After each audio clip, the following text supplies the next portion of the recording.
बिस्मिल्लाहिर्रहमानिर्रहीम अस्सलाम वालेकुम। How are you students?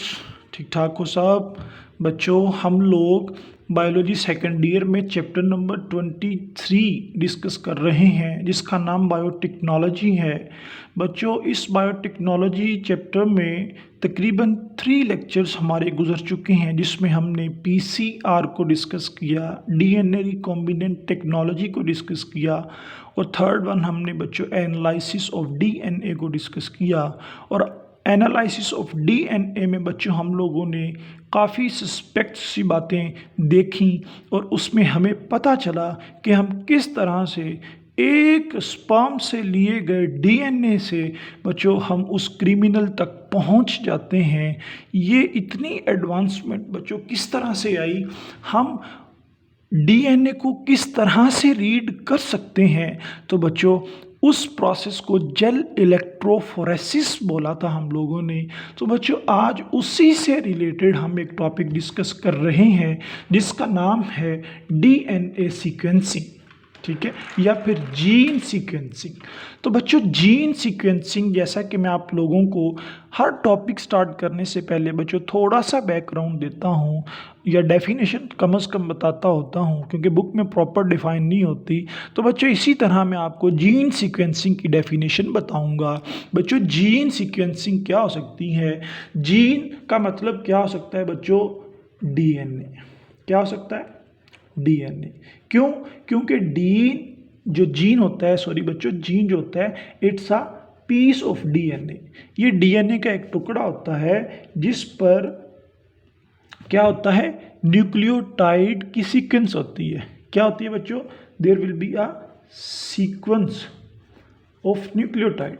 Gene हो, क्रोमोसोम हो, डीएनए हो, ये बच्चों हमारा जेनेटिक मटेरियल है और इससे मुराद होगा कि उस पर पाए जाने वाले न्यूक्लियोटाइड की सीक्वेंस। तो बच्चों जीन सीक्वेंसिंग को हम कैसे डिफाइन कर सकते हैं? Gene sequencing is the process by which we determine the sequence of nucleotide which is present on gene लिख लो या फिर डीएनए लिख लो, ठीक हो गया। ऐसा प्रोसेस जिसमें हम बच्चों डीएनए पर मौजूद न्यूक्लियोटाइड की सीक्वेंस को जान सकें, इट्स आ जीन सीक्वेंसिंग। तो हमने आज बच्चों इसको ज़रा एलेबोरेट करके पढ़ना है। तो हर एक चीज़ को करने का बच्चों एक बुनियादी प्रिंसिपल होता है, ठीक है, असूल होता है। तो जीन को पढ़ने का यानी कि हमने देखेंगे किस तरह ATGC को पढ़ा जाता है, तो एगारोस जेल पर किस तरह पढ़ा जाता है। तो उसका बुनियादी असूल बच्चों ये है जिसमें हम 3 पॉइंट्स को डिस्कस करेंगे। अभी आपको थोड़ा सा ये नया नया लगेगा, लेकिन जब हम पूरा टॉपिक कर लेंगे तो बच्चों आप लोगों को ये आसानी से पता चल जाएगा। तो प्रिंसिपल में आपने 3 पॉइंट्स को फिलहाल याद रखना है। वो क्या पॉइंट्स होंगे, किस तरह से हम जीन सीक्वेंसिंग कर सकते हैं? बच्चों पहला स्टेप है कि हम लोगों ने डीएनए के छोटे छोटे जो पीसीज हैं उसको जनरेट करना है। To generate piece of DNA, और सारे के सारे डीएनए के जो पीसीज होंगे उनके साइज डिफरेंट होंगे, लेकिन उनमें 2 बातें होनी चाहिए बच्चों। वो सारे के सारे स्टार्ट एक ही पॉइंट से हो। मतलब अगर एक डीएनए का पीस एडेनिन से स्टार्ट हो रहा है ना, तो सारे के सारे क्या होने चाहिए? एडेनिन से ही स्टार्ट होने चाहिए। लेकिन वो सारे के सारे पीस जो एडेनिन से स्टार्ट होंगे उनमें बच्चों जो एंड पॉइंट होगा ना वो डिफरेंट होगा। यानी कि अगर ए से स्टार्ट हुए थे तो बच्चों किसी में टी होगा, किसी में जी होगा, किसी में सी होगा। तो इस तरीके से हम डीएनए पर मौजूद न्यूक्लियोटाइड की सीक्वेंस को मालूम कर सकते हैं। बच्चों आज तो हम कहते हैं ना कि ए के सामने टी है, टी के सामने सी है, जी है, ए के सामने टी, जी के सामने सी वगैरह, हमें पता है कॉम्प्लीमेंट्री पेयरिंग का। तो लेकिन जब किसी को पता ही नहीं था उस वक़्त ये कैसे पता चलवाया? तो यही मेथड हमें जीन सीक्वेंसिंग वहाँ तक लेके जाएगा कि आज हम किस तरह से बच्चों सीना तान के कहते हैं कि अगर एक डीएनए की स्ट्रैंड है और उस पर ये पेयरिंग है, ठीक है, ये पेयरिंग है, ये 5 प्राइम टू 3 प्राइम है फॉर एग्जांपल। अब आप में से बच्चों अगर तो आप एफएससी के स्टूडेंट हो तो आपको पता होगा कि इसके कॉम्प्लीमेंट्री पेयरिंग क्या आएगी, तो आप लोग बच्चों बड़े कॉन्फिडेंस से कहोगे कि इसके जो कॉम्प्लीमेंट्री पेयरिंग होगी उस पर डीएनए की सीक्वेंस ये हो सकती है, ए के सामने टी, टी के सामने ए, सी के सामने जी, जी के सामने सी। ये आज आप लोग इतनी मतलब कि फंडामेंटली बात कर रहे हो बच्चों, इसको करने का पीछे जो प्रिंसिपल है ना वो ये है, वो ये जीन सीक्वेंसिंग है जो साइंटिस्ट ने करके दिखाई थी। तो चलिए स्टार्ट करते हैं। अब प्रिंसिपल में मैंने कहा 3 पॉइंट्स हैं। कितने हैं बच्चों? 3 पॉइंट्स हैं। 3 में पहला पॉइंट हमारा ये हो गया कि मुख्तलिफ तरह के डीएनए के पीसीस को जनरेट करना है, वो सारे के सारे एक पॉइंट से यानी एक न्यूक्लियोटाइड से स्टार्ट हों लेकिन ख़त्म डिफरेंट डिफरेंट न्यूक्लियोटाइड्स पर हों। ये मैं आपको करके दिखाऊंगा। दूसरे नंबर पे है separate the pieces on agarose gel. जब हम छोटे छोटे पीसीस को बना लें फिर हम उसको बच्चों एगारोस जेल पे सेपरेट करके देखें। ठीक हो गया। जैसे हम लोगों ने जेल इलेक्ट्रोफोरेसिस में बच्चों पॉली एक्राइल एमाइड जेल को पढ़ा था ना, तो वो भी जेल इलेक्ट्रोफोरेसिस ही था। तो यहाँ पर जेल इलेक्ट्रोफोरेसिस का ही अमल होगा। ठीक हो गया। लेकिन जो हम यहाँ पर बच्चों जेल इस्तेमाल कर रहे हैं वो एगारोस जेल होगी, वो पॉली एक्राइल एमाइड जेल नहीं होगी। बस फ़र्क इतना सा है। तो होगा क्या, जो स्मॉल पीसीज होंगे बच्चों वो मूव करेंगे फास्ट। ठीक हो गया। किसकी तरफ मूव करते होते हैं? शाबाश, टुवर्ड्स पॉजिटिव। ठीक हो गया। जैसे बच्चों ये फॉर एग्जांपल ये बैटरी है, एगारोस जेल में हमने देखा था कि एक तरफ नेगेटिव चार्ज होता है, एक तरफ पॉजिटिव चार्ज होता है। तो ये जब इलेक्ट्रिसिटी दी जाती है नेगेटिव से पॉजिटिव की तरफ मूव करते हैं। क्यों? डीएनए पर नेगेटिव चार्ज होता है और नेगेटिव नेगेटिव को रिपेल करता है, वो पॉजिटिव की तरफ मूव करना स्टार्ट करता है। खैर ये बात पीछे हो गई। तो स्मॉल पीसीस बच्चों जेल के ऊपर ज़्यादा तेज़ी से मूव करेंगे। ठीक हो गया। और जो लार्जर पीसीज होंगे ये स्लो मूव करेंगे। वही बात है टुवर्ड्स पॉजिटिव एंड।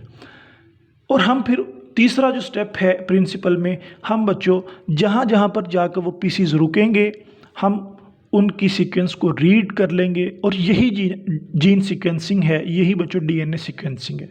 तो बच्चों फॉर एग्जांपल आपको समझाने के लिए ये 3 पीसीज हैं। फॉर एग्जांपल ये एडेनिन न्यूक्लियोटाइड का पीस है, ये बच्चों जी का पीस है और ये सी का पीस है। आपकी कन्वीनियंस के लिए, ठीक है, बुक पे नहीं है लेकिन आपको समझाने के लिए। तो बच्चों ये इन तीनों पीसेस में से देखो सबसे बड़ा पीस कौन सा है? शाबाश, देखिए ज़रा सेंटर वाला, बिल्कुल सेंटर वाला सबसे बड़ा पीस है। तो ये जब इलेक्ट्रिसिटी दी जाएगी बच्चों ये थोड़ा मूव करेगा। क्या? थोड़ा मूव करेगा, यानी अपनी इस पोजीशन से सिर्फ यहाँ तक आकर रुक जाएगा। वो समझ आइए। तो इन तीनों में से फिर इसके बाद छोटा कौन सा है? बिल्कुल ये वाला। तो ये ज़रा इसे आगे मूव करेगा। और समझ आ रही है बच्चों? ये इससे आगे मूव कर गया। अब तीनों में से छोटा सबसे कौन सा? ये इन दोनों से आगे मूव करेगा बच्चों। ये यहाँ पे आ जाएगा, यहाँ पे आ जाएगा।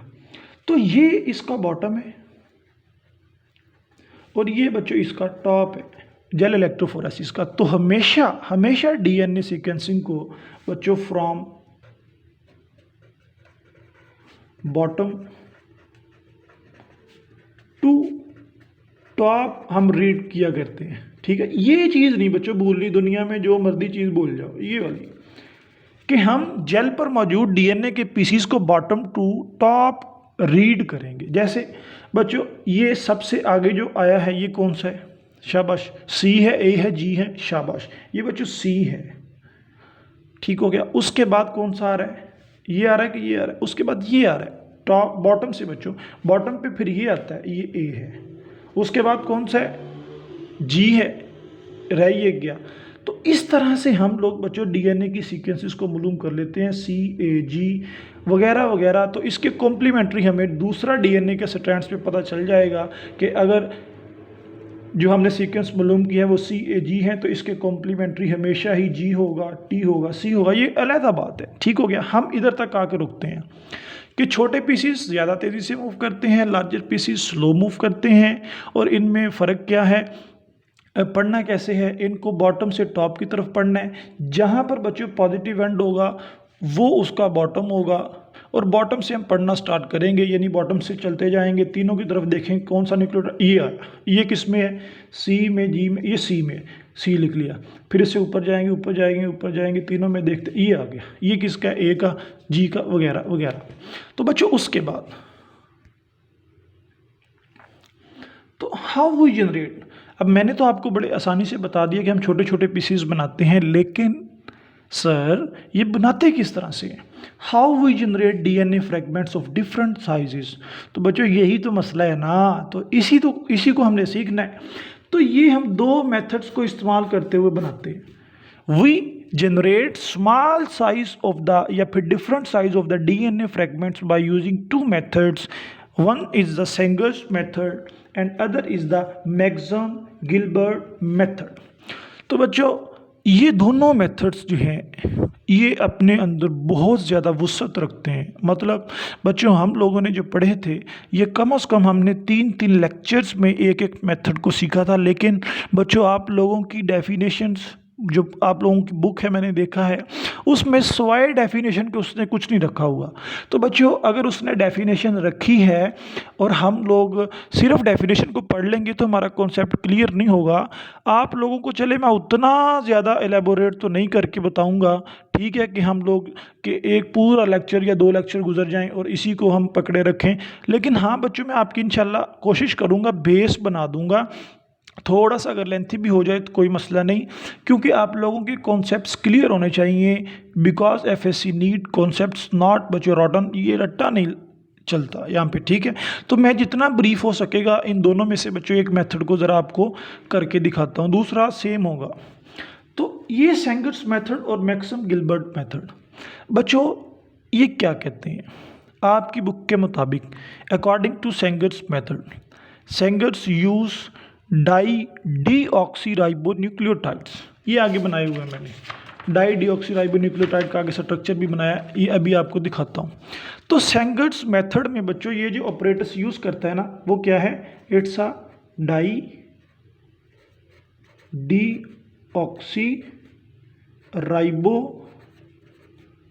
शाबाश न्यूक्लियोटाइड, ये आप समझ लेना, ठीक है, स्पेस थोड़ी है। डाई डीऑक्सीराइबोन्यूक्लियोटाइड यानी कि डाई का डी, डीऑक्सी का डी, राइबो का न्यूक्लियोटाइड, ठीक है, न्यूक्लियोटाइड ट्राई फॉस्फेट, ठीक हो गया। बच्चों इसने जो यूज़ किया था, इसने किया था di deoxy ribonucleotide tri phosphate, ठीक है, ये पूरा नाम इसका है। और इसको अगर छोटा करके देखें तो ये DDNTP लिखा जाता है, ठीक हो गया। तो बच्चों आपकी बुक में यहाँ पर एक मिस्टेक है, वो क्या है, यहाँ पर उसने डाई डीऑक्सीराइबोन्यूक्लियोसाइड लिखा हुआ है ट्राईफॉस्फेट, ठीक है। आप लोगों को पता है कि बच्चों जब न्यूक्लियोटाइड जब भी फॉस्फेट लग जाए चाहे एक हो तो वो न्यूक्लियोसाइड नहीं रहता, वो न्यूक्लियोटाइड बन जाता है। लेकिन बच्चों आप लोगों की बुक ने यहाँ पर भी मिस्टेक की है, जिस तरह मैं आप लोगों को हर दफ़ा आपकी मिस्टेक्स बताता हूँ कि बच्चों यहाँ से इस तरह ना करना, इस तरह ना करना, तो यहाँ पर भी बच्चों बुक ने एक मिस्टेक की है, उसने डाई डीऑक्सीराइबो न्यूक्लियोटाइड नहीं लिखा, न्यूक्लियोसाइड ट्राईफॉस्फेट लिखा है। तो बच्चों आप लोगों ने याद ये रखना है कि कॉन्सेप्ट तो यही है कि न्यूक्लियोटाइड आए, लेकिन बच्चों आप लोगों ने अगर एग्ज़ाम में बैठकर इस क्वेश्चन को करना है हल, तो आप लोगों ने न्यूक्लियोसाइड ही लिखना है, अपनी बुक के मुताबिक ही लिखना है, ठीक हो गया। इसकी भी एक रीज़न है, मैंने डिस्कस की थी एक टीचर से, तो उन्होंने बताया था कि एफएससी लेवल पर जो है वो बुक से ही की बनती हैं और बुक को ही कंसिडर किया जाता है। तो बच्चों मेरी ज़िम्मेदारी ये है कि मैं आपको ठीक ठीक पढ़ाऊँ, यानी कि जो गलती बुक में है वो मैं आपको बताऊँ। लेकिन बच्चों आप लोगों ने, मैं फिर कह रहा हूँ, बुक को फॉलो करना है, क्योंकि आपका होल पेपर बुक से ही उसकी की बनती है, MCQs की, शॉर्ट क्वेश्चंस की, लॉन्ग क्वेश्चंस की। तो इसमें आप लोगों का नंबर ना कटे, क्योंकि आपका एक एक नंबर कीमती है। बुक पे बच्चों चाहे गलत लिखा हुआ है आप लोगों ने वही लगाना है, ये मेरा जो पॉइंट है। ये एक टीचर से मैंने डिस्कस की थी और उन्होंने क्लियर किया है कि सर आप उनको ठीक बता दें, ठीक है, जो कॉन्सेप्ट है वो बता दें, लेकिन उनको कहें कि बुक फॉलो कर लें, क्योंकि बच्चों के साथ बाद में ज़्यादती ना हो जाए। तो बच्चों इस बात को मैं लंबा नहीं करूँगा, हम अपने टॉपिक की तरफ आते हैं। तो न्यूक्लियोसाइड आपकी बुक में लिखा है तो बच्चों न्यूक्लियोसाइड लिख लो, लेकिन ये न्यूक्लियोटाइड लिखना चाहिए था। तो बच्चों आम तौर पर जो डीएनए में न्यूक्लियोटाइड होता है वो होता है डीऑक्सीराइबोन्यूक्लियोटाइड। डीऑक्सीराइबोन्यूक्लियोटाइड मतलब दूसरे नंबर पर जो OH होता है बच्चों, उसमें से एक O निकल जाता है, इसलिए इसको डीऑक्सी बोलते हैं। यानी कि अगर ये राइबोस शुगर है ना, इसका ये कार्बन नंबर 1, ये 2, ये 3, ये 4 और ये 5। कार्बन नंबर 2 पर ये देखिए, कार्बन नंबर 2 पर यहाँ पर OH है, यहाँ पर H होता है, यहाँ पर OH होता है। ठीक हो गया, ये वैसे ही है CH2OH, ये समझाने के लिए बच्चों, ठीक है। तो ये बेसिकली क्या है, इट्स अ डीऑक्सी। अब यहाँ पर कार्बन नंबर 2 पर H है, कार्बन नंबर 3 पे क्या है, OH। तो डाई डीऑक्सी का मतलब क्या होगा कि दो ऑक्सीजन रिमूव होंगे। मतलब यहाँ पर अगर बच्चों H, यहाँ पर नाइट्रोजनस बेस होती है, ठीक है, ये हम इसको H लिख देते हैं। यहाँ पर H था ना, यहाँ पर बच्चों OH नहीं होगा, यहाँ पर भी क्या आ जाएगा, H आ जाएगा अंदर। तो जारी सी बात है, ये आप लोगों को स्ट्रक्चर्स का कोई ख़ास आपको प्रॉब्लम नहीं होगी, क्योंकि आप लोगों ने FSC पार्ट 1 में बनाए थे। तो ऐसी राइबोस शुगर जिसमें बच्चों दोनों OH हो, वो राइबोस शुगर है, जिसमें एक oxygen from carbon number 2 miss हो, जैसे ये डीऑक्सी राइबोस है। और जब कार्बन नंबर 2 के साथ कार्बन नंबर 3 से दोनों ऑक्सीजन मिस हो जाएं तो ये डाई डीऑक्सी राइबोस शुगर है। तो ये जो सेंगर्स था, इसने कौन से न्यूक्लियोटाइड इस्तेमाल किए, डाई डीऑक्सी, ये वाले न्यूक्लियोटाइड इस्तेमाल किए जिनमें दोनों के हाइड्रोजन नहीं थे। तो बच्चों ये कार्बन नंबर 3 पर जब हाइड्रोक्सल की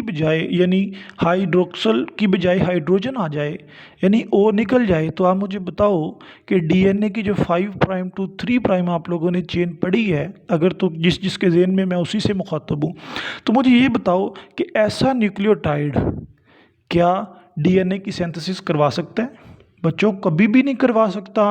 उसकी वजह पता क्या है बच्चों? उसकी वजह ये है कि इसके नीचे फॉर एग्जांपल यहाँ पर न्यूक्लियोटाइड पड़ा है, ये देखिए, ये बच्चों ये देखिए, ये H वाला, ये डाई डीऑक्सी राइबोन्यूक्लियोटाइड है। अब ये डाई डीऑक्सी राइबोन्यूक्लियोटाइड का ये 3 प्राइम एंड है, थर्ड, और ये 5 एंड है। यहाँ पर फॉस्फेट्स होते हैं, अमूमन फॉस्फेट्स होते हैं। तो बच्चों आप मुझे ये बताओ कि इस न्यूक्लियोटाइड का 5 और इस न्यूक्लियोटाइड का 3 इन्होंने आपस में मिलना है। और बच्चों ये आपस में मिल सकते हैं? ये कभी भी नहीं मिल सकते। क्यों? क्योंकि यहाँ पर ऑक्सीजन है ही नहीं, यानी कि यहाँ पर ऑक्सीजन मिस है। ऑक्सीजन मिस होने की वजह से ये 5 to 3 प्राइम बॉन्ड नहीं बनेगा बच्चों। मतलब ये फॉस्फेट है, फॉस्फेट हमेशा क्या देगा? हाइड्रोजन देगा। तो इसके पास ऑक्सीजन नहीं है, हाइड्रोजन ही है, तो हाइड्रोजन हाइड्रोजन के दरमियान बॉन्ड बनेगा बच्चों? कभी भी नहीं बनेगा। तो इसी वजह से ये जो डाई डीऑक्सी न्यूक्लियोटाइड, ठीक है, डाई डीऑक्सी न्यूक्लियोटाइड ट्राइफॉस्फेट्स जो हैं, जो सेंगर्स ने यूज़ किए थे, ये डाई डीऑक्सी राइबोन्यूक्लियोटाइड ट्राइफॉस्फेट जो इसने यूज़ किए थे बच्चों, इसका नाम पता क्या है? These are the DNA polymerase inhibitor. मतलब डीएनए पॉलीमरेज का काम डीएनए बनाना, मतलब उसका न्यूक्लियोटाइड को न्यूक्लियोटाइड के साथ जोड़ना। लेकिन जब डीएनए में बच्चों डाई डीऑक्सी न्यूक्लियोटाइड पकड़ कर डीएनए पॉलीमरेज लेके जाएगा चेन पे और रखने की कोशिश करेगा, तो 5 प्राइम टू 3 प्राइम बॉन्ड नहीं बनेगा बच्चों। 5 प्राइम टू 3 प्राइम बॉन्ड नहीं बनेगा, मतलब वहाँ पर डीएनए की टर्मिनेशन हो जाएगी, डीएनए रेप्लिकेशन नहीं हो सकती। तो बच्चों ये अब लफ्ज़ आप समझोगे कि when die deoxy ribonucleotide triphosphates add, जब हम इसको ऐड करें, फॉर एग्जांपल लेबोरेटरी में हम लोग ऐड करें डीएनए के डिफरेंट पीसीस को बनाने के लिए, तो जब यहाँ पर DDNTP आ जाएगा तो वहीं पर वो डीएनए का मॉलिक्यूल क्या हो जाएगा?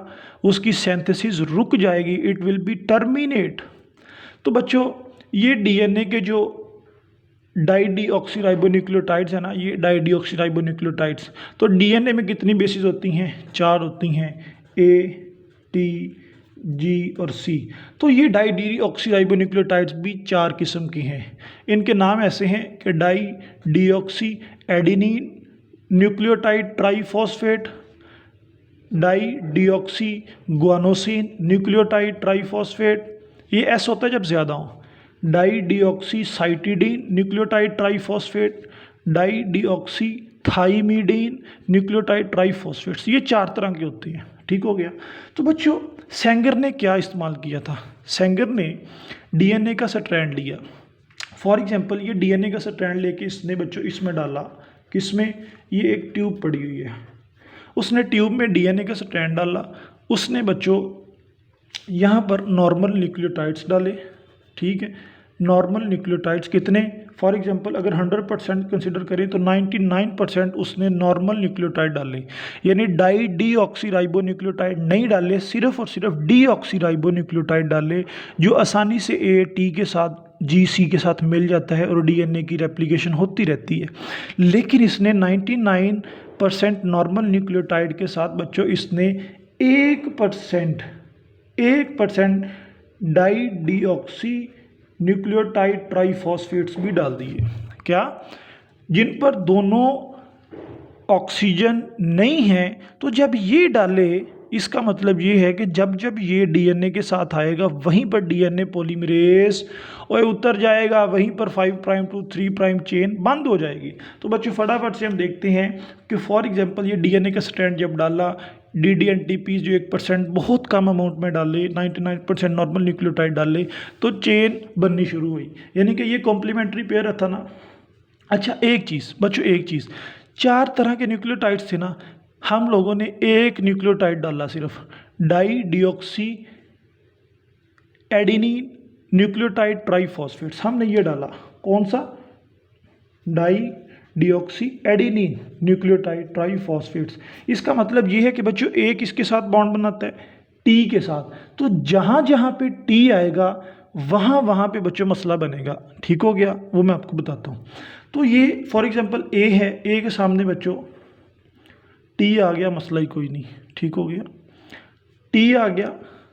अब मुझे बताओ कि ये जो थाइमीन है, ठीक है, अब यहाँ से बच्चों ये एक बहुत मुश्किल सा पॉइंट है, इसको समझना है। तो यहाँ पर टी आ गया, लेकिन जो हमने इस डीएनए को जिस सोल्यूशन में रखा हुआ है, जिस ट्यूब में रखा हुआ है, वहाँ पर बच्चों ऐसा न्यूक्लियोटाइड भी है जो DDANTP, जो di deoxy adenine di deoxy nucleotide या फिर di deoxy adenine nucleotide triphosphate है। मतलब अगर ये इसके साथ आके लगे, ठीक है, ए अगर ये इसके साथ आके लगे, ठीक है, ये अगर इसके साथ आके लग गया, कौन सा? डाई डीऑक्सी वाला, तो बच्चों यहीं पर चेन टर्मिनेशन हो जाएगी कि नहीं हो जाएगी? यहीं पर डीएनए बनना रुक जाएगा। लेकिन मैं ये आपको कह रहा हूँ, ये कह रहा हूँ कि बच्चों हमने DDNTPs बहुत कम अमाउंट में डाले, 1% फॉर एग्जांपल, तो हम ये अभी कंसिडर नहीं करते। हम ये समझते हैं कि यहाँ पर ये जो ए आके लगा है ये नॉर्मल है। क्या है? नॉर्मल है। ये 99% नॉर्मल डाले थे ना, ये नॉर्मल है। चेन चलती जा रही है, जी के सामने सी है, ये फिर टी आ गया, यहाँ पर हमने फिर कंसिडर कर लिया बच्चों ये नॉर्मल है। आगे सी के सामने जी आ गया, ए के सामने टी आ गया, जी के सामने सी आ गया, अब टी फिर आ गया। तो इस सोल्यूशन में हमने di deoxy adenine tri nucleotide phosphates डाले हुए हैं। समझ आइए, यानी कि ऐसे न्यूक्लियोटाइड जो टी के साथ मिले, ए है ना, टी के साथ मिलेगा, ऐसा न्यूक्लियोटाइड जो टी के सामने आ गया रोक देगा। तो बच्चों यहाँ पर हम कंसिडर कर लेते हैं कि वो न्यूक्लियोटाइड आ गया, जो 1% डाला था ना, वो न्यूक्लियोटाइड ए के सामने इधर आ गया। अब ये रेड वाला जहाँ होगा ना, रेड वाला, इसका मतलब होगा इट्स अ डाई डीऑक्सी। तो जैसे ये ए आएगा तो बच्चों आगे ये जो चेन की सिंथेसिस हो रही थी ये रुक जाएगी। ये क्या होगी? रुक जाएगी, ये आगे किसी सूरत में नहीं जा सकेगी। और समझ आई? तो हमारे पास डीएनए का एक फ्रेगमेंट आ गया, ये वाला डीएनए का एक फ्रेगमेंट आ गया। ठीक हो गया, ये वाला डीएनए का एक फ्रेगमेंट आ गया। इसको चले मैं यहीं पे बच्चों यहीं पे मैं कर देता हूँ। ये हमारे पास डीएनए का एक फ्रेगमेंट आ गया, और समझ आई है? तो अब ये हमारा पीस 1 है। फॉर एग्जांपल हमने छोटे छोटे डीएनए के टुकड़े बनाने थे ना, ये पहला पीस है। अब दूसरे नंबर पे बच्चों फिर हमने सिंथेसिस स्टार्ट की, ठीक हो गया। यानी कि सामने आ रहा है ए के सामने टी है, टी के सामने ए, मसला बन रहा है। यानी टी के सामने अगर डाईडिऑक्सी एडेनिन न्यूक्लियोटाइड ट्राईफॉस्फेट अगर आ जाए तो यहाँ पे रुकेगा। हमने फ़र्ज़ कर लिया कि यहाँ पर अभी ये डाईडिऑक्सी नहीं आया, नॉर्मल आ गया, क्योंकि नॉर्मल बहुत ज़्यादा है। चलते जाओ, जी के सामने सी, टी फिर आ गया। अब यहाँ पर बच्चों जब टी आएगा सेकंड वाला, इसके सामने जो न्यूक्लियोटाइड आएगा वो कौन सा आ जाएगा, और रेड किसको शो कर रहा है, डाईडिऑक्सी। तो बच्चों जहाँ पर ये रेड आ जाएगा वहाँ पर क्या हो जाएगी, चेन टर्मिनेशन, आगे चेन नहीं बनेगी। तो यहाँ पर एक डीएनए का फ्रेगमेंट हमें ये भी मिल गया, और मिल गया कि नहीं मिल गया। तो बच्चों थर्ड रिएक्शन हमने करवाया। थर्ड रिएक्शन में फिर वही बात कि ए है, ए के सामने टी आ गया। अब टी के सामने हमने कंसिडर कर लिया कि यहाँ पर बच्चों फिर क्या आ गया, डाईडिऑक्सी वाला न्यूक्लियोटाइड आ गया, क्योंकि हमने DDANTP डाला हुआ है जहाँ पर इस डीएनए के फ्रेगमेंट को डाला हुआ है, ठीक है, उसी ट्यूब के अंदर। तो बच्चों आप ये देखो कि एक डाईडिऑक्सी न्यूक्लियोटाइड को डालने से, एक तरह के डाईडिऑक्सी न्यूक्लियोटाइड को डालने से मुख्तलिफ पॉइंट्स पर जो डीएनए के फ्रेगमेंट्स हैं वो बन रहे हैं, मुख्तलिफ पॉइंट पर। तो बच्चों मैं आपको अगर प्रिंसिपल की तरफ लेके जाऊं, प्रिंसिपल का पहला पॉइंट पढ़ाऊं, तो उसमें लिखा था कि हम डीएनए के छोटे छोटे पीसीस बनाते हैं। तो बच्चों इसमें डीएनए के छोटे छोटे पीसीस बन रहे हैं ऑफ डिफरेंट लेंथ के, ठीक है, to generate pieces of DNA of different size. सारे के सारे पीस यानी कि डीएनए का फ्रैगमेंट तीनों मुख्तलिफ साइज़ के।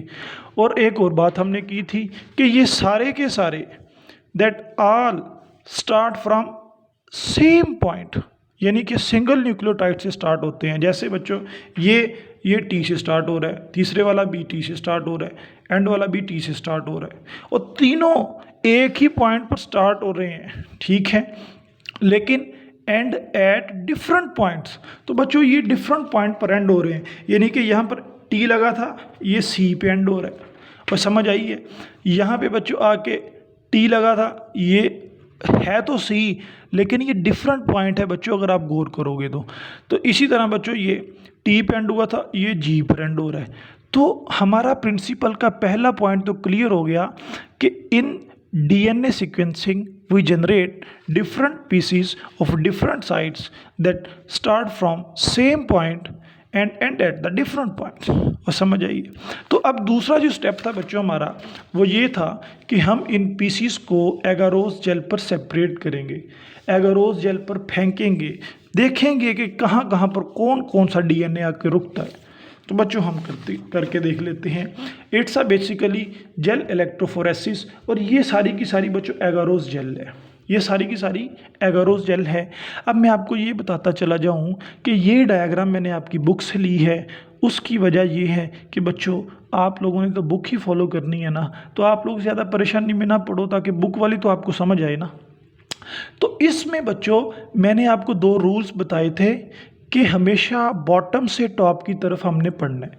ये फॉर एग्जांपल बच्चों बॉटम है, ये लिखा हुआ है मैंने, और ये टॉप है। तो हम लोग कहाँ से स्टार्ट करेंगे, बॉटम से टॉप से, बॉटम से, शाबाश। तो बॉटम में सबसे पहले डीएनए का फ्रेगमेंट देखो किधर है, इधर है, नहीं है, नहीं है, ये है। ये किस में है, ए में, टी में, सी में कि जी में, शाबाश, ये ए में है। तो यहाँ पे लिखोगे आप ए लिखोगे, क्या लिखोगे, ए, बिल्कुल इसके सामने, बिल्कुल फ्रेगमेंट के सामने ए लिखोगे। अब बॉटम को ही देखते देखते थोड़ा सा ऊपर चलो, ए नहीं है, इधर आ जाओ, हाँ ये पड़ा है, ये किसके सामने है, टी के सामने है, देखिए ना ऊपर टी है, टी के सामने, इसके सामने टी लिख दो। और बच्चों समझ आई। अब यहाँ पर बच्चों पढ़ना स्टार्ट करो, यहाँ पर कोई नहीं, इसे थोड़ा सा ऊपर चलो, ये है, और ठीक है, ये किसके सामने है, ए टी सी के जी, शाबाश, इसके सामने जी लिख दो। अब यहाँ पर आपने पढ़ा, जिस डीएनए फ्रेगमेंट को पढ़ते जाना है वहीं पर थोड़ा सा ऊपर जाके चेक करना शुरू कर देना। ये है, इसे थोड़ा सा ऊपर चलो, यहाँ पे चले गए, जी कोई नहीं, सी कोई नहीं, टी है, टी को लिख लो। तो टी पढ़ा, टी से थोड़ा सा ऊपर चलो, ए कोई नहीं, टी कोई नहीं, सी है, सी लिख लो। ये सी पढ़ा, सी से थोड़ा सा ऊपर चलो, जी कोई नहीं, सी भी कोई नहीं, टी भी कोई नहीं, हाँ ए है, ए लिख लो बच्चों, ए को लिख लो। अब ये ठीक है, यहाँ पर जब लिख लिया आप लोगों ने ए से थोड़ा सा ऊपर चलो, ए कोई नहीं, टी भी नहीं, सी भी नहीं, ये जी है, ये जी है, इसको जी को लिख लो, ठीक हो गया। अब जी से थोड़ा सा ऊपर चलो, जी दूसरा कोई नहीं, सी दूसरा कोई नहीं, टी आ गया, टी को लिख लो। अब टी से थोड़ा सा ऊपर चलो, ए भी कोई नहीं, टी भी कोई नहीं, सी है, सी को लिख लो। सी से थोड़ा सा ऊपर चलो, फिर सी है, सी से फिर थोड़ा सा ऊपर चलो, सी कोई नहीं, टी कोई नहीं, ए कोई नहीं, ए है, ए लिख लो। ए से थोड़ा सा ऊपर चलो, ए कोई नहीं, टी कोई नहीं, सी कोई नहीं, जी कोई नहीं, ये लिख लो। तो बच्चों ये बॉटम से 5 प्राइम आएगा हमेशा और टॉप पर 3 प्राइम आएगा, तो ये एक डीएनए का फ्रेगमेंट बन जाएगा 5 प्राइम टू 3 प्राइम, और इस पर डीएनए की सीक्वेंस को आप लोग मालूम कर सकते हो। ये इसको पढ़ने का तरीका है कि बच्चों ए के सामने ए, थोड़ा सा ऊपर मूव करो। अब आप लोगों को और अच्छी तरह समझाने के लिए, ठीक है, थोड़ा सा टाइम ज़्यादा लगेगा, लेकिन बच्चों आपको समझ तो आए। ये एक डीएनए का फ्रेगमेंट है ना, तो बच्चों इसके सामने कोई दूसरा फ्रेगमेंट आ नहीं सकता, इसके सामने कोई दूसरा फ्रेगमेंट आ नहीं सकता। देखें एक ही है, इससे ऊपर चले जाओ, इसके ऊपर दूसरा फ्रेगमेंट है ना बच्चों, इसके सामने दूसरा कोई फ्रेगमेंट आ नहीं सकता। यानी कि पूरी लाइन में एक है, इसी लाइन में एक है, इस लाइन को अगर देखोगे तो इसमें भी एक है, इसे ऊपर जाओगे तो इसमें भी एक है। यानी कि डीएनए का एक स्ट्रैंड एक जगह पर एक बैंड ही बनाएगा, उससे ज़्यादा वो बना ही नहीं सकता। वैसे समझ आई है मैं क्या कहने की कोशिश की है? ये देखो बच्चों, ये मैं डिफरेंट लाइनें लगा रहा हूँ आप लोगों को समझाने के लिए, ये इस तरह बुक पे नहीं है। ये देखो, अब इसको भी चले मैं इस तरह कर देता हूँ ताकि आपको समझ तो बच्चों आ जाए। अब ये तो ना कहो कि सर जी ये क्या मुसीबत है? तो बच्चों सबसे पहले ये लाइन देखो, ये डब्बा कुछ नहीं है, कुछ नहीं है, क्या ये है? ये किसके सामने? ए के, टी के, सी के, जी के, ए के, ए लिख दो। इससे अगले डब्बे पे जाओ, इधर कुछ नहीं, इधर है। ये किसके सामने है? टी के सामने, टी लिख दो। इससे ऊपर जाओ, कुछ नहीं, कुछ नहीं, ये आ गया। ये किसके सामने? जी के सामने, जी लिखते। तो पूरा आप लोगों ने इसी तरह इसको लिखना है। यानी कि बच्चों हमारी जो प्रोडक्ट होगी, यानी कि डीएनए के पीसीस होंगे, ठीक है, पीसीस होंगे, वो हमारी प्रोडक्ट है, उसको हम लोग एगारोज जेल पर रखेंगे, एक ही लेन में रखेंगे और हम उस पर डीएनए की सीक्वेंस को मालूम करते चले जाएंगे। तो एक और बात बच्चों, ये जो डीऑक्सीराइबोन्यूक्लियोटाइड ट्राइफॉस्फेट्स हमने यूज़ किए थे, ये आम नहीं होते। ये कौन से होते हैं? फ्लोरिसेंट होते हैं, यानी कि चमकीले, चमकदार होते हैं। जिस तरह हम रेडियो एक्टिव इस्तेमाल नहीं करते, इस तरह ये फ्लोरिसेंट होते हैं। तो जहाँ जहाँ पर बच्चों ये होंगे, फॉर एग्जांपल ये हमें ग्रीन दिखाई दे रहा है ना, यहाँ पर क्या होगा? एक DDNTPs, ये फ्लोरिसेंट करेगा, कलर देगा, लाइट सी बजेगी, ठीक है, यहाँ पर भी, यहाँ पर भी, यहाँ पर भी। तो इसकी मदद से हम लोग इसको आसानी से पहचान लेंगे, आसानी से पहचान लेंगे कि fluorescent material is used in production of DDNTPs। DDNTPs को बच्चों हम इजीली आइडेंटिफाई कर सके, तो इसलिए हम इसको फ्लोरिसेंट बनाते हैं, ठीक हो गया। तो modern techniques easily find out कर सकते हैं sequence of DNA by using above method, ये जो हमने अभी डिस्कस किया है। तो बच्चों now in labs synthesis reactions occur in single tube हो जाते हैं। जैसे हमने एक ट्यूब इस्तेमाल की, तो उसमें जो प्रोडक्ट होती है, प्रोडक्ट क्या है कि डीएनए के मुख्तलिफ साइज़ के पीसीस, ठीक हो गया, पीसीस को, और उनको सेपरेट किया जाता है in a single lane of gel. Gel यानी कि हम बच्चों लेते हैं, जेल में हम एक ही लेन में फ्रेगमेंट्स को रखते हैं, और वो फ्रेगमेंट्स के जो एंड पे एक चीज़ होती है, अब तो कंप्यूटराइज्ड है सारा निज़ाम, रोबोटिक है, वहाँ पर डिटेक्टर्स लगे होते हैं, यानी कि वो उस जेल पर मौजूद डीएनए जो हमने रखा है उसकी सीक्वेंस को बॉटम से रीड करना शुरू कर देते हैं। In read the sequence of nucleotide from bottom to top and also records the colour of on each band as it passes through laser beam. यानी कि बच्चों हमने DDNTPs यूज़ किए थे जो फ्लोरिसेंट थे। अब वो फ्लोरिसेंट जिधर जिधर होगा कंप्यूटर में हमें उधर उधर क्या दिखेगा? बैंड्स दिखेंगे, कलरफुल बैंड्स दिखेंगे, कलरफुल बैंड्स दिखेंगे। तो रिज़ल्ट बच्चों क्या निकला? Computer read and store nucleotide sequence. बच्चों अब सारे का सारा निज़ाम रिबोटिक है, तो कंप्यूटर उसको रीड करता है, रीड करने के बाद क्या करता है, रीड करने के बाद बच्चों न्यूक्लियोटाइड की सीक्वेंसेस को मालूम किया जा सकता है। अब तक 1970 से ये काम स्टार्ट हुआ, 2020 तक बच्चों genome of many organisms have been sequenced. Chloroplast को सीक्वेंस कर लिया गया है, क्लोरोप्लास्ट प्लांट में होता है। माइटोकॉन्ड्रियल डीएनए ऑफ एनिमल में बच्चों ठीक है, इसको अभी तक माइटोकॉन्ड्रिया के अंदर मौजूद डीएनए उसकी सीक्वेंसिंग कर ली गई है। काफ़ी सारे बैक्टीरिया हैं, यीस्ट है, नीमाटोड। बच्चों नीमाटोड बेसिकली इनवर्टिब्रेट वर्म होता है, ठीक है, कीड़ा होता है। ड्रोसोफिला मिलेनोगैस्टर से आप लोग वाबस्ता हो। अरेबिडोप्सिस बच्चों ये एक प्लांट है, छोटे छोटे इसके फ्लावर होते हैं, ठीक हो गया, और ये पाया जाता है अफ्रीका में ये पाया जाता है। उसके बाद ह्यूमन का जीनोम जो है, इस पर अभी रिसर्च जारी है और ये कंटिन्यू है, 2020 आ गया, लेकिन बच्चों ह्यूमन का जीनोम अभी तक कंटिन्यूसली रीड करने की कोशिश की जा रही है और ये भी इंशाल्लाह कभी ना कभी कर लिया जाएगा। तो बच्चों यहाँ पर हमारा टॉपिक ख़त्म हुआ। बच्चों जब आप लोग बुक देखोगे ना, बुक पे सिर्फ़ और सिर्फ एक पेज है, ये एक पेज भी पूरा नहीं है बल्कि आधा सा पेज है। उस आधे से पेज को मैंने कोशिश की है कि 30-35 मिनट में जितना ज़्यादा एलेबोरेट करके आपको बता सकूं, बच्चों मैंने बताने की कोशिश की है। लेकिन अभी अगर आप लोगों को कोई क्वेश्चन आपके जहन में हो तो आप लोग मुझसे कर सकते हो। मैंने आपको लास्ट टाइम भी बोला था कि व्हाट्सएप का आप लोगों ने बच्चों ग्रुप बनाना है, सब क्लास मेंबर्स उसमें ऐड होंगे। उसके बाद आप लोगों ने मुझे ऐड करना है और उसमें कोई किसी किस्म की कन्वर्सेशन नहीं होगी सॉय क्वेश्चनिंग के और आंसरिंग के, ताकि आप लोगों को और आसानी से बच्चों बायोलॉजी लेक्चर की समझ आ सके। तो आज तक के लिए मैं इजाज़त चाहता हूँ, फिर मिलते हैं बच्चों नेक्स्ट लेक्चर में। अल्लाह हाफिज़, अस्सलाम वालेकुम।